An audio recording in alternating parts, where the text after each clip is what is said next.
Hello दोस्तों, मैं Aryan Shukla, business adviser and founder online business workshop. मित्रों, प्लानिंग वह एक तत्व है जो समझ में नहीं आता है, समझ से परे है, उलझनों से भरे है, उलझनों से भरा हुआ है, दिक्कतों और परेशानियों से युक्त है।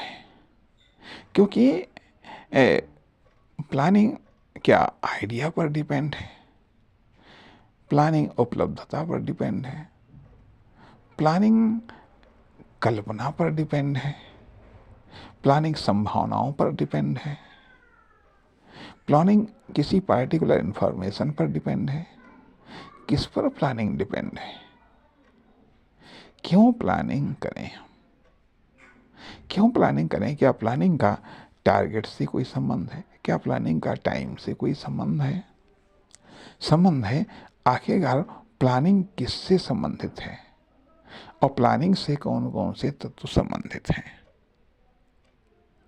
आखिरकार प्लानिंग कैसे की जाए?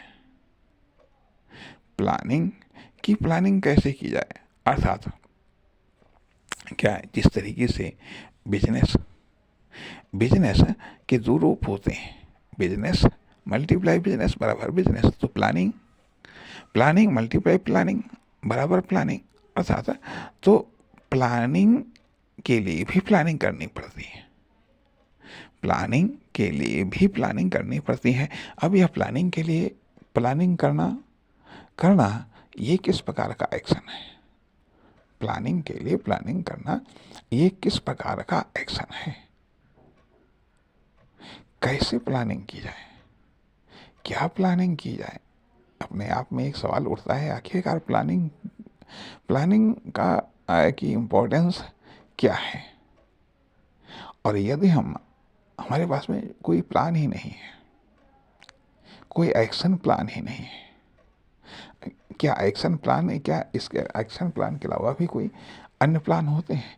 यूज प्लान, अर्थात किसी चीज़ को यूज करने का तरीका या प्लान क्या है जिससे हमें एक बेहतर रिजल्ट मिल सके। अर्थात बेहतर रिजल्ट की जितनी हमें आकांक्षा होगी, स्वाभाविक बात है हमारे पास में उतने ही ज़्यादा प्लान होंगे, उतने ही ज़्यादा प्रकार के प्लान होंगे, छोटे बड़े प्लान होंगे, यहाँ वहाँ न जाने कहाँ कहाँ के प्लान होंगे, न जाने कैसे कैसे प्लान होंगे। हम प्लानिंग को समझने का प्रयास कर रहे हैं, हम प्लानिंग के मूल स्ट्रक्चर को समझने का प्रयास कर रहे हैं, हम प्लानिंग के मौलिक तत्व को समझने का प्रयास कर रहे हैं, हम प्लानिंग की आत्मा को समझने का प्रयास कर रहे हैं, या प्लानिंग किस प्रकार का कार्य है, प्लानिंग किस प्रकार का कार्य है, प्लानिंग किस प्रकार का प्रोडक्ट है,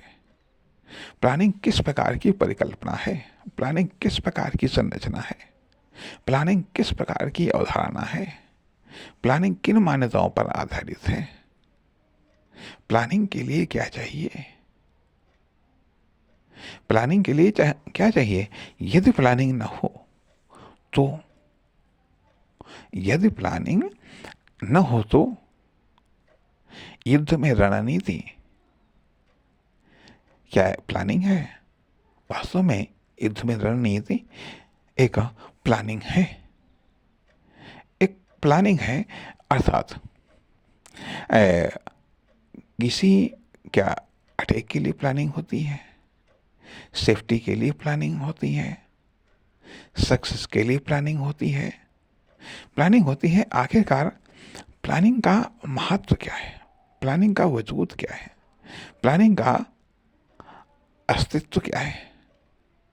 अस्तित्व क्या है कि कहाँ पर प्लानिंग एक्टिव हो जाती है, कहाँ पर प्लानिंग डीएक्टिव हो जाती है, कहाँ से प्लानिंग की शुरुआत होती है, कहाँ से हम प्लानिंग के अनुसार स्टार्टिंग करते हैं, कहाँ से हम प्लानिंग को छोड़ देते हैं, कहाँ से हम प्लानिंग का एक हिस्सा बन जाते हैं। आखिरकार क्या स्वरूप है प्लानिंग का? आखिरकार प्लानिंग का स्वरूप क्या है? प्लानिंग को लेकर के जिज्ञासाएं क्या है? प्लानिंग को लेकर के क्या सवाल उठते हैं? प्लानिंग को लेकर के क्या स्वरूप बनता है? किस प्रकार की योजना, कौन सी योजना, कौन सी योजना, अर्थात अर्थात कहने का अर्थ यह बनता है कि प्लानिंग के पहले जो प्लान या एक स्ट्रक्चर होता है या एक नक्शा होता है, यह एक नक्शा अर्थात प्लानिंग या प्लान का छोटा रूप होता है एक नक्शा। नक्शा क्या है? नक्शा क्या है? अपने आप में एक एडजस्टमेंट अर्थात अगर हम ये कहें बिना प्लानिंग के सक्सेस को हासिल नहीं किया जा सकता है।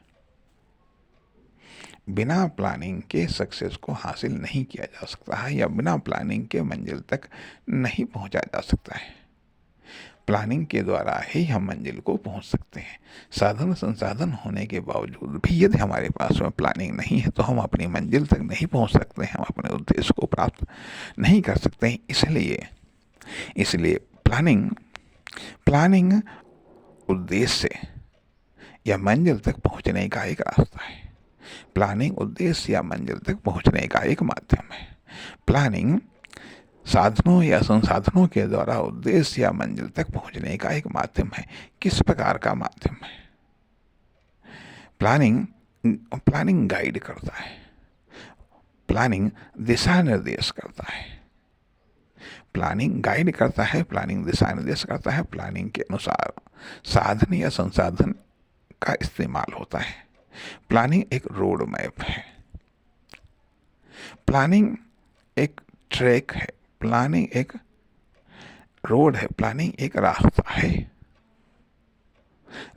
जिस पर एक्शन चल करके किसी लक्ष्य को प्राप्त करते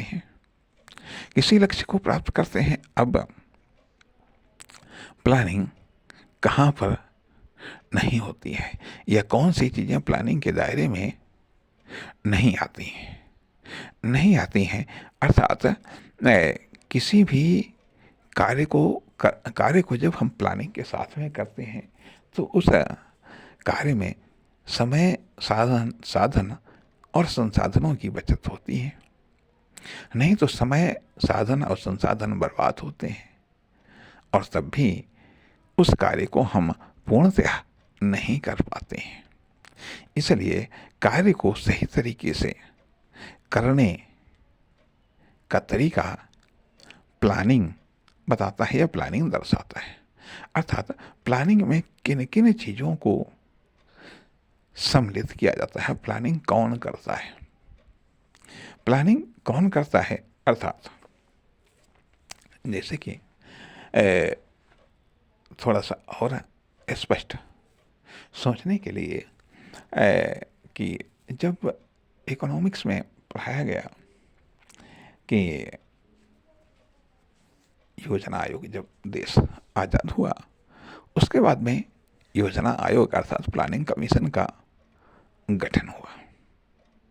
प्लानिंग कमीशन का गठन हुआ, कहा गया कि आप प्लानिंग करिएगा, देश के विकास के लिए पंचवर्षीय योजनाओं की प्लानिंग करेगा। ऐसी योजना बनाइए जो 5 साल तक चले, 5 साल में वो कंप्लीट हो जाए देश के आर्थिक विकास के लिए या देश के बहुमुखी विकास के लिए प्लान बनाइएगा। अब यहाँ पर बात आती है कि एक ही उद्देश्य के लिए एक से अधिक प्लान हो सकते हैं। एक ही उद्देश्य को प्राप्त करने के लिए एक से अधिक प्लान हो सकते हैं। एक ही उद्देश्य को प्राप्त करने के लिए एक से अधिक प्रकार के प्लान हो सकते हैं। एक ही उद्देश्य को प्राप्त करने के लिए एक से अधिक प्रकारों के साधनों और संसाधनों का इस्तेमाल हो सकता है। अर्थात प्लान है वो एक ही उद्देश्य को प्राप्त करने के लिए एक से अधिक प्लान हो सकते हैं, एक से अधिक प्रकार के प्लान हो सकते हैं, एक से अधिक कर्ता उस प्लान के कारक हो सकते हैं, एक से अधिक प्रकार के कर्ता उस प्लान के कारक हो सकते हैं। कहने का अर्थ यह कि एक ही ए और बी के बीच में कई सारे प्लान हो सकते हैं।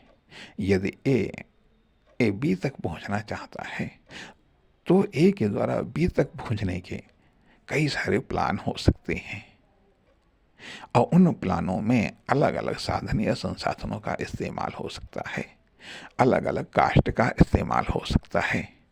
इसलिए इसलिए प्लान अर्थात बहुत सारे प्लानों का समूह अपने आप में प्लानिंग है। Plan A B C D E F G का समूह अपने आप में प्लानिंग है। अर्थात प्लानिंग प्लानिंग ये है, प्लान के ऑप्शंस उपलब्ध करवाती है। प्लानिंग प्लान के ऑप्शन उपलब्ध करवाती है। अब ये है, एक्शन को लेकर के प्लान हो सकते हैं, वस्तुओं या साधनों के प्रयोग को लेकर के प्लान हो सकते हैं, वर्कर को लेकर के प्लान हो सकते हैं, या विभिन्न चीज़ों को लेकर के प्लान हो सकते हैं। इसलिए प्लान हो सकते हैं, प्लान बन सकते हैं। अब हम बात करेंगे प्लान मेकर की और अब प्लान मेकर की बात करेंगे और प्लान मेकर की बात हम अगले भाग में करेंगे। नमस्कार, धन्यवाद।